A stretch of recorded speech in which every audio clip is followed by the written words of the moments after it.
warahmatullahi wabarakatuh anak-anakku. Bagaimana kabarnya hari ini? Semoga selalu diberikan kesehatan ya. Sebelum kita memulai pembelajaran pada hari ini, marilah kita berdoa sesuai dengan agama dan kepercayaannya masing-masing. Berdoa dimulai.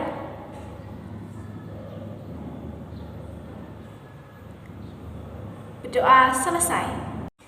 Untuk presensi pembelajaran Ibu hari ini, silahkan anak-anak menulis di kolom komentar video ini dengan menyebutkan nama dan nomor absennya ya. Sebelum kita masuk materi, Ibu ada ice breaking sedikit untuk menambah kalian semangat belajar. Nanti anak-anak tinggal mengikuti video yang Ibu berikan ya. Yuk simak. Tiki-tiki bam bam, tiki-tiki boom, tiki-tiki bam bam, tiki-tiki boom, bam bam boom boom, bam bam boom, tiki-tiki bam bam boom. Dilambai-lambai, tangan dilambai-lambai, digulung-gulung, tangan digulung-gulung, tangan diputar-putar, pinggul digoyang-goyang, digoyang-goyang, digoyang-goyang, digoyang-goyang.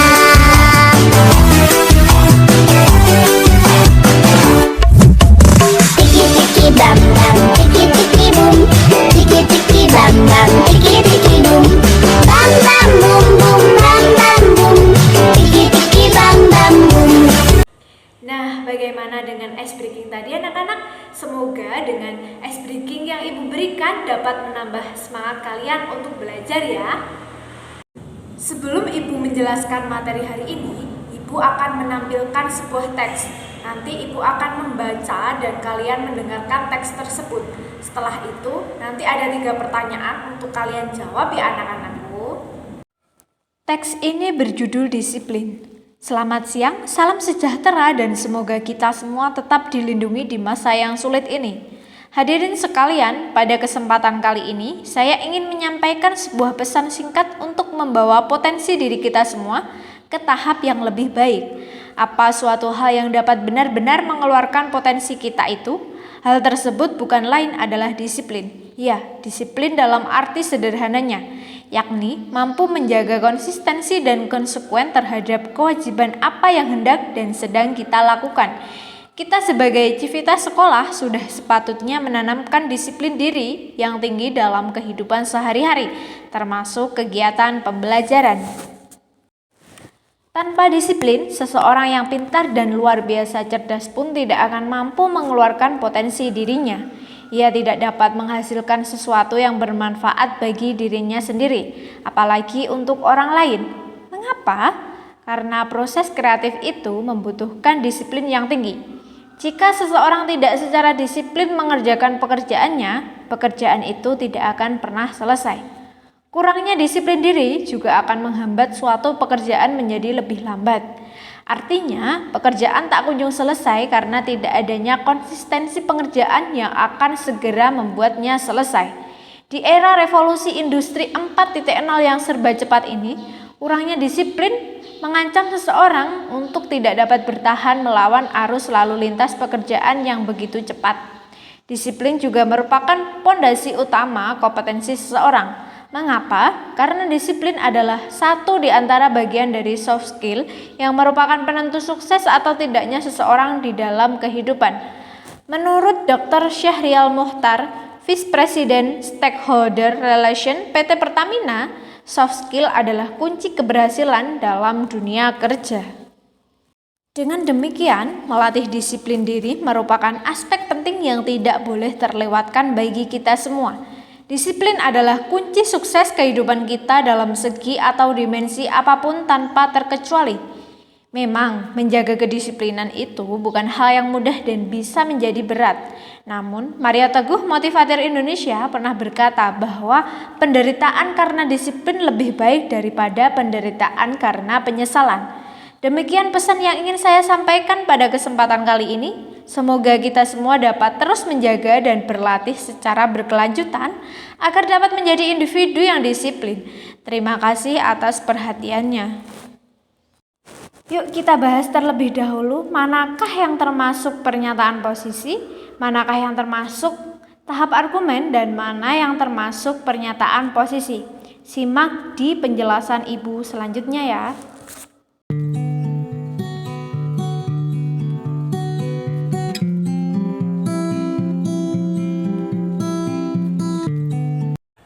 Hari ini kita akan belajar mengenai teks pidato persuasif. Jika minggu kemarin kita sudah belajar tentang bagaimana cara mengidentifikasi dan menyimpulkan gagasan dan pandangan teks pidato persuasif, maka hari ini kita akan belajar tentang bagaimana cara menelaah struktur dan ciri kebahasaan teks pidato persuasif dan bagaimana cara menuangkan gagasan teks pidato persuasif dengan memperhatikan struktur dan ciri kebahasaannya. Sebelum kita masuk ke materi ciri dan kebahasaan teks pidato persuasif, kita ulas dulu ya apa itu teks pidato persuasif. Nah, jadi teks pidato persuasif adalah teks yang berisi informasi ajakan kepada masyarakat atau seseorang untuk melakukan sesuatu. Langsung masuk ke materi yang pertama, yaitu struktur teks pidato persuasif. Struktur yang pertama yaitu pernyataan preposisi. Pernyataan posisi merupakan pendapat atau pendirian yang diambil penulis terhadap suatu persoalan. Dalam eksposisi tulis, harus melihat persoalan aktual di dalam masyarakat dan dianjurkan melalui sesuatu untuk mengekspresikan dukungan atau kepedulian. Pernyataan yang dapat diajukan untuk menguji pernyataan posisi ialah yang pertama, siapa yang akan diyakinkan, yang kedua, apa yang ingin diyakinkan, yang ketiga, jenis argumen apa yang menarik perhatian mereka, dan yang keempat, apakah pernyataan sudah menyatakan posisi secara jelas. Struktur yang kedua yaitu tahap argumen. Dalam tahap ini, argumen harus dikembangkan dan didukung secara logis dengan dibuktikan dengan alasan seperti contoh-contoh, bukti pakar, dan informasi statistik. Agar argumen efektif dan meyakinkan, kita harus menyertakan fakta pendukung, contohnya tabel, gambar, dan kutipan.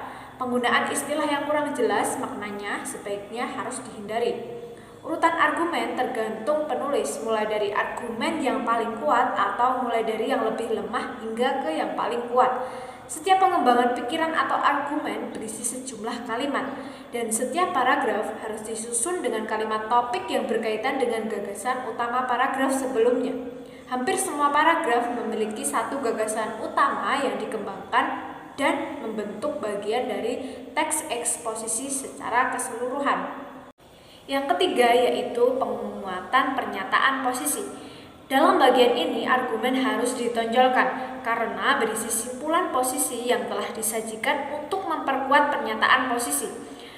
Hal-hal yang harus diperhatikan ada tiga. Yang pertama, harus memperkuat pernyataan posisi dan menekankan pikiran utama dengan penggunaan suara berbeda, nada, tinggi rendah, mimik, bahasa tubuh, dan gestur. Yang kedua, argumen sebaiknya dikembangkan secara logis dan didukung oleh bukti-bukti. Tidak bisa hanya sekedar berdasarkan emosi atau intuisi saja. Yang ketiga, yaitu tabel, diagram, foto, dan gambar dapat digunakan dengan dampak hebat dalam eksposisi lisan maupun tulis. Penyajian dengan menggunakan PowerPoint ini sangat membantu. Materi yang selanjutnya yaitu ciri kebahasaan teks eksposisi. Ciri yang pertama yaitu nominalisasi atau pembendaan. Nominalisasi atau pembendaan merupakan ciri khas teks eksposisi. Pembendaan merupakan proses tata bahasa mengubah kata benda, kata kerja, dan kata sifat menjadi kata benda. Fungsinya untuk menghubungkan makna antar kalimat. Contoh kalimatnya yaitu pemerintah memberlakukan undang-undang anti kekerasan. Yang kedua ada pemberlakuan tersebut melegakan banyak pihak di negeri ini. Kalimat 1 dan kalimat 2 saling berhubungan yang dihubungkan oleh kata memberlakukan dan pemberlakuan. Nominalisasi atau pembendaan digunakan saat kata benda dibentuk dari kata kerja. Misalnya membangun pembangunan, mendaur ulang pendaur ulangan, berhasil keberhasilan, merintis perintisan. Pembendaan digunakan untuk mengubah kalimat dari bentuk aktif ke bentuk pasif. Misalnya, kita harus mendaur ulang sampah. Pendaur ulangan itu menguntungkan lingkungan dan menghasilkan uang. Informasi di akhir kalimat menjadi fokus untuk kalimat berikutnya. Hal ini merupakan upaya agar bentuk tulisan runtut, kohesi, dan koheren. Yang kedua yaitu bentuk pasif dan kata ganti orang. Teks eksposisi umumnya ditulis bukan dalam bentuk orang pertama atau saya, tetapi lebih berbentuk istilah umum yang menggambarkan sebagai anggota masyarakat atau warga negara atau yang berwenang. Misalnya, ini harus dihentikan. Bentuk pasif dapat digunakan agar ungkapannya lebih formal dan kuat. Bahasa evaluatif menambahkan makna bahasa yang lebih kuat. Misalnya, hal yang paling penting bahwa semua orang. Kata ganti orang sering dihilangkan karena pengarang berbicara secara persuasif tentang orang, tempat, dan hal yang sudah ada dalam teks. Misalnya, dia, mereka, bangsa Indonesia, dan warga negara. Yang selanjutnya yaitu kosakata. Pada kosakata terdapat 4 poin. Yang pertama ada kosakata yang digunakan sering berupa istilah teknis. Kosakata dapat menyertakan abstrak. Sementara itu, sinonim digunakan untuk menghindari pengulangan dan menjaga agar tetap membaca tulisan. Yang kedua ada rantai kata, pasangan kata yang bersifat sinonim atau antonim, serta rumpun kata yang saling berkaitan maknanya, seperti pada kata tanah, regenerasi, dan sumber daya alam banyak digunakan. Yang ketiga yaitu kata benda abstrak yang digunakan, seperti pada kata kegembiraan, takut, dan kata-kata teknis seperti spesies dan genus. Persoalan menjadi lebih ilmiah karena merujuk pendapat para ahli. Yang keempat yaitu kata emotif. Kata emotif ini digunakan untuk melibatkan perasaan audiens. Misalnya, penggunaan sumber daya kita secara berlebihan akan menghancurkan tanah. Ciri penting kebahasaan adalah penggunaan kata atau konjungsi yang berfungsi menghubungkan bagian-bagian teks. Kata tugas ini dapat mengingatkan gagasan, konsep kontras, urutan pikiran, penambahan terhadap gagasan, dan menghubungkan sebab akibat. Contoh kata-kata ini adalah pertama kali, akhirnya, sebagai tambahan, sebab atau karena, sebagai hasil dari, dan di pihak lain. Kata tugas ini dapat menciptakan kohesi atau keterpautan bentuk dan dapat mengekspresikan hubungan sebab akibat, seperti pada kata sebab, karena, oleh sebab itu, dan maka. Maka dari itu, alasan untuk tindakan atau pilihan ditunjukkan melalui penggunaan kata hubung antar kalimat. Misalnya pada kata bagaimana, hal yang mirip, utamanya, oleh karena itu, maka, sebab, dan alasan pertama. Jadi, teks yang diberikan di awal tadi, Ibu secara tidak langsung sudah memberitahu bagaimana struktur teks pidato persuasif ya. Untuk yang selanjutnya yaitu Ibu mempunyai 2 teks pidato persuasif yang berjudul Pendidikan dan Narkoba, yang mana teks tersebut bisa untuk anak-anak latihan. Anak-anak bisa memilih 1 judul teksnya ya, ataupun boleh memilih semuanya karena hanya untuk latihan. Nanti Ibu akan memberikan teksnya dan soal dengan berbentuk link Google Doc. Untuk link Google Doc-nya nanti Ibu cantumkan di bagian deskripsi video Ibu ini ya.